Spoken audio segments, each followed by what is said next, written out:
Aloha Manga Club, it is finally time to talk about the deepest and darkest secrets of any manga collector out there, and that is the worst series on your shelf. Now, what I'm going to be talking about is subjective.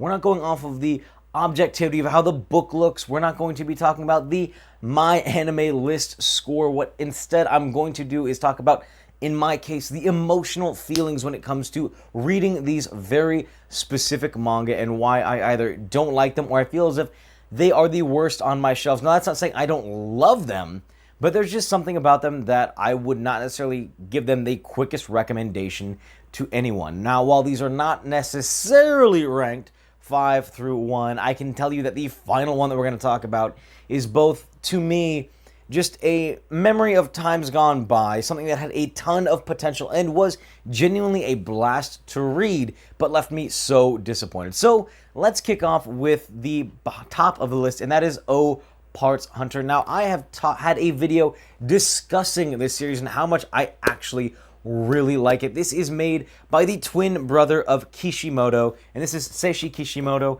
This was produced, I believe, 2 to 3 years after Naruto had started, but there are a few glaring issues with this manga that I really want to point out.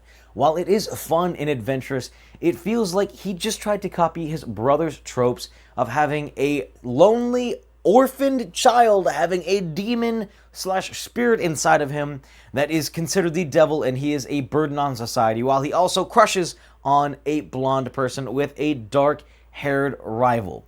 Now, it does take a ton of tropes from Naruto, and it feels like they copy them almost word for word, but try to tell his own story.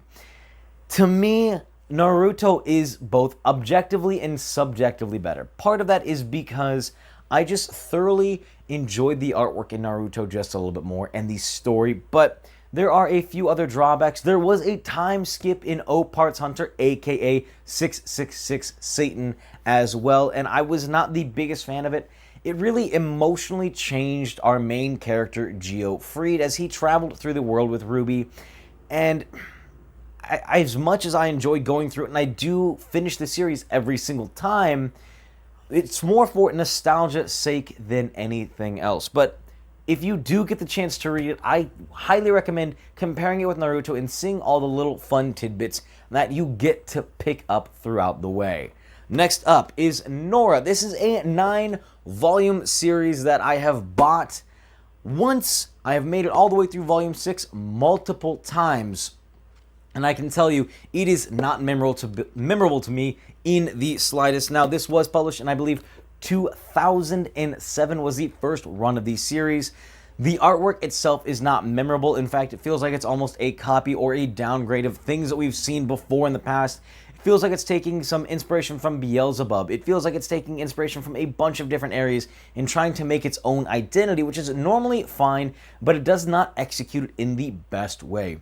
You follow the story of a young high school genius who seemingly has no friends being contracted to Cerebrus from the underworld, and to me, there are some issues that can arise there. Like I said, it's just not memorable. I keep it on my shelves for 2 very specific reasons. One, I like to have completed short series like this because if I do get the chance to speed read them, they're accessible. And 2, it's almost a challenge to me at this point to finish this series. Another one that is not included on this list that I have never finished, but I genuinely do like, is Buso Rankin. I get all the way through chapter 8 and volume 8 and I stop. Part of that was because I did not have volume 9 at the time, and I just have not, when I finally found it for sale at Half Price Books, I just really didn't have the desire to pick it back up at that moment. So I'm going to try to read Nora again, and once I successfully read it, I will update you guys on my actual thoughts and see if it was genuinely unmemorable and completely forgettable. Number 3 is probably a series that I remember the most from my childhood. It never got a definitive ending, and honestly, half the time I think I make up what happened in here, and that is Beat the Vandal Buster. Now, you follow the story of Beat as he goes to fight monsters, aka Vandals, and it is a really intriguing and fun series to watch. Now, there are a few reasons why it's the worst, at least on my shelves. One, it was never completed and it never will be completed. It just kind of dropped off at a certain area, and that was very, very disappointing for me. In comparison with something like Zombie Powder, where that stopped in its area, and you knew that the story, while there was a time skip, you at least had a definitive ending that left you wanting more. This just stopped in the middle of an arc. Now, another thing about Beat the Vandal Buster is it had really, really cool weapons, but it kept feeling like it was repeating itself fight after fight. The villains weren't necessarily that engaging, but I also used to read this time and again when I would go to Barnes & Nobles, Lee Booksellers, like all of the places in Lincoln where I grew up. Like, this was absolutely a blast to read. I'm not sure why they stopped. I'm sure if I did a little bit of research, I'd find out that one of the authors either stopped liking it or did something really creepy and wrong, which is what I'm betting, because that just seems to be the history of this stuff. But if you get to read Beat the Vandal Buster, know that you're going to be disappointed near the very end where they stop in the middle of a seemingly decent arc. Next up on the list, and this is a surprise, but it's a welcome one to be sure, I put this as the king of trash shonen on my shelves. It is the worst, not because I think it's bad, but because of just how over the top and ridiculous it is. I had to include Trico with this discussion. And I know I mention it a lot, but when we really get down to it, following the adventures of Trico and Komatsu, there is a lot of friendship building, a lot of hand-holding, food-eating adventures that just do feel fun. But to me, it's not a great series. In fact, I could say it is probably one of the most weirdly written series on my shelves, and that's saying something because I have Yakite Japan, which talks exclusively about getting some LSD kind of highs when you eat bread. So you know if there's a food manga that tops that, it absolutely needs to be discussed. And Trico was absolutely popular. It has had crossovers with Dragon Ball Z, with One Piece, even though I'm not sure how that was deserved or even warranted. The power scaling in here was okay, the artwork was memorable, but things were still not the greatest. And when I start to look through my shelves, if I had to sacrifice something from some of my favorites, Trico would be on that list.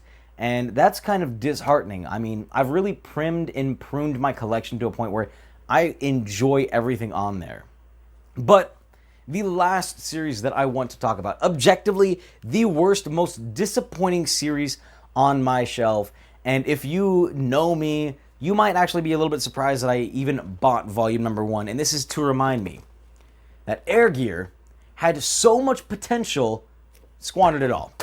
Literally, it was one of the most disappointing and heartbreaking things that I've ever seen.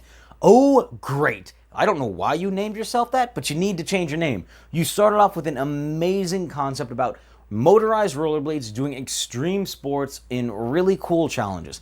It was great. It was fun when you brought in fighting against people to get regalia, which was super special gear. Basically, if I remember correctly, you put it inside of your skate, of your air gear, and that was the name of it, and it would grant you a special power, and I thought that was a little strange, but then we started to jump the shark where you were skating on jet planes. The President of the United States was involved. There was just some absolute insanity, and it ended terribly. Like, it absolutely ended terribly. Katekyo Hitman Reborn ended better and had much better artwork and everything all the way through.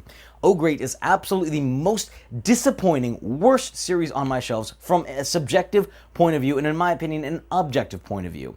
Now, that may seem a little bit harsh, and you might be asking yourself, Brian, lowly, why do you own this?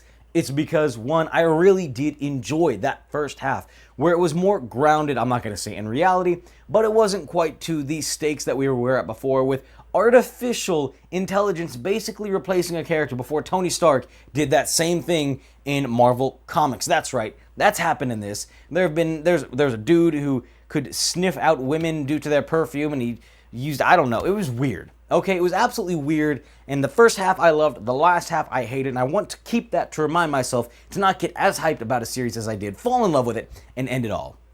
So, the question that I want to give to you today is, what is the worst manga on your shelf? If you're interested in more manga discussions, manga hauls, don't look here for those, but manga discussions absolutely stay here for, and I absolutely enjoy seeing you here. Don't forget to like, share, and subscribe to this video. For everyone new and old, welcome and welcome back. It's your boy Lohali, and I will see you next video.